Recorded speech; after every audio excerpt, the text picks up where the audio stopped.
In this video, I'm going to show you how to create a KPI card visual like this in Power BI. So if you see the components of this KPI visual, it's showing the sales value and the growth from the previous year. And then we are showing the monthly sales trend for the year and comparing it with the previous year. And for the current year, we are also showing the highest and lowest sales months. So to create this KPI visual, I have only used a single visualization. None of the shapes or card visuals have been used. So let me show you quickly how to create this in Power BI. Let's start the video.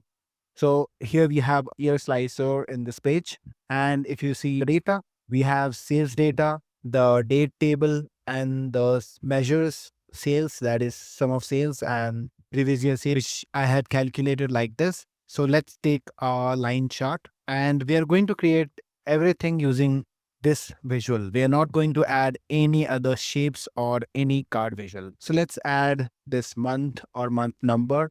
In the x-axis, in the y-axis, we are going to add sales and sales previous year. Next, I'm going to double click and do some formatting. So I'm going to remove this title and value from the y-axis, and we can also remove the legend. Next, we can go to the size and style, and we can add the padding of 20 pixels to each side. Background can be the same. We can enable the visual border and choose a light gray color. Rounded corners, we can make it as 20 pixels. Shadow, we can enable and choose a light gray color.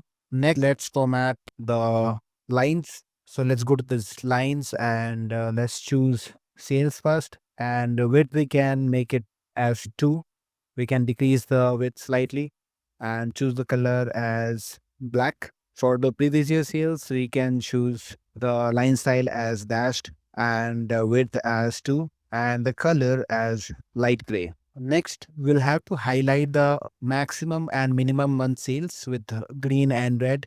For that, what we can do is we'll have to create a measure. So let's right click and click on new measure and say min value. Let's create a variable for minimum sales, and this is going to be min x. So for this min x, we'll be using summarize function, all selected date table. So from this date table, we are going to calculate the monthly sales. So we can choose a month column, let's say month number. So we'll group by month number and then calculate the sales, which will be, we can use the sales measure here. So this will be our table. And from this table, which is monthly sales table, we are going to calculate the minimum sales. So we can use this sales. So this will calculate the minimum sales, and then we'll create another variable for condition. And this condition will check if this minimum sales is equals to the sales value,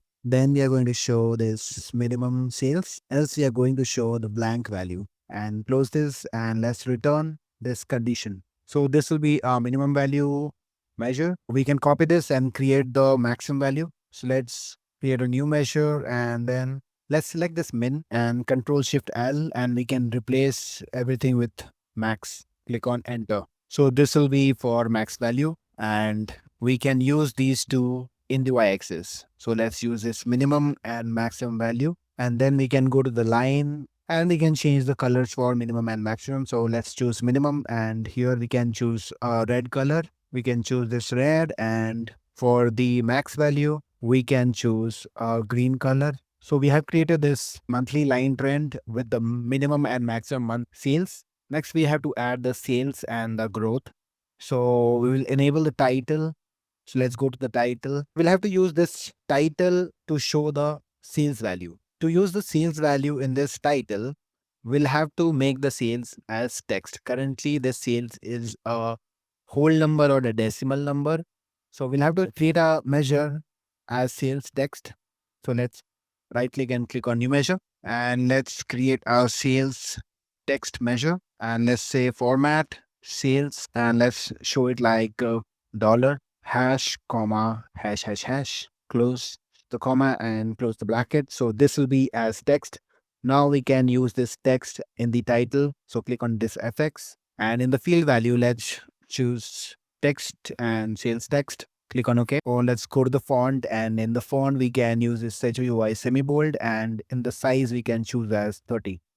So now we are showing this value. Next, we are going to show this growth in the subtitle. And in the subtitle, to show the growth, we'll have to create the growth measure first. So let's right click and create a new measure, YOY percentage. And let's say variable for current year, it will be just sales. Variable for previous year, we can say sales PY. Variable, let's calculate the change. So change will be CY minus PY. And we can format this change as this. If the difference is positive, they're going to show plus dollar hash hash hash hash semicolon. If the value is negative, they're going to show minus dollar hash hash hash hash. Then close the inverted comma and close the bracket. So this will be the formatting for the change. Next, let's calculate the variable for percentage change. And this percentage change is going to be divide CY minus PY divided by PY. Else it will be 0. Let's close the bracket. So this will show the percentage change. So let's format this percentage change as well. So let's call it as format, and we'll use format percentage change. And then if the percentage change is positive, then we are going to use 0.0 percentage. If the value is negative, then also we are going to use the same 0.0 percentage and close the bracket. So we use this format because we did not want to show the negative symbol, because we are going to use the up and down arrow icon. So next, let's return this. So we can say if the percentage change is, we are going to show the arrow icon first. For that, we are going to use unicare 129029. So this will show the upward arrow icon. Next, let's concatenate and add a space and then again ampersand. And now we want the value for the percentage. Instead of adding percentage, let's add the format and then add this ampersand again.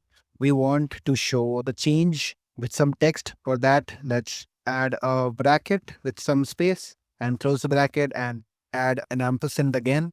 And here the value will be change. So change, and then you're going to say from previous year.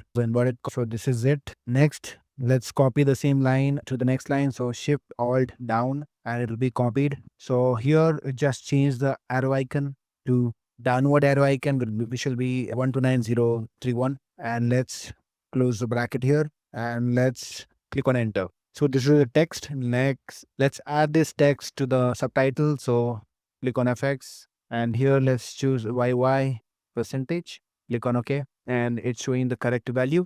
We'll have to create a conditional formatting measure to color this as green or red. So for that, we'll copy this thing and create a new measure. So this will be as conditional formatting, and let's remove this and let's say return if the percentage is greater than 0. Let's return green, else red. Let's click on enter and this is our conditional formatting. So in this text color, we are going to add that. Let's choose the field value and in here, let's search for CS and click on OK. So it's currently showing the green color. So we have this KPI ready, but one thing is missing. We don't know if this measure is a sales measure or a profit measure because we are not showing any label. So to show the label, we have to use a workaround. So we don't want to add any extra shape here. For that reason, we cannot add sales on top because we have already used title and subtitle to show the sales and growth. So to show the label sales, what we can do is we can enable the x-axis title. So let's go to the x-axis and enable the title.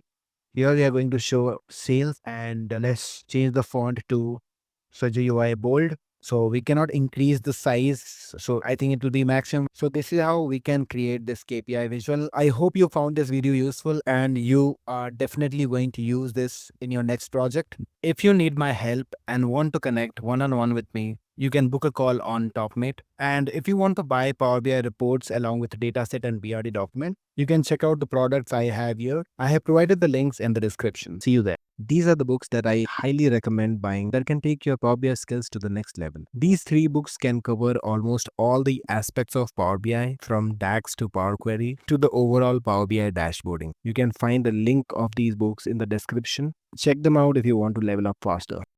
So if you like this video, do not forget to subscribe my channel. Till then, goodbye and thanks for watching.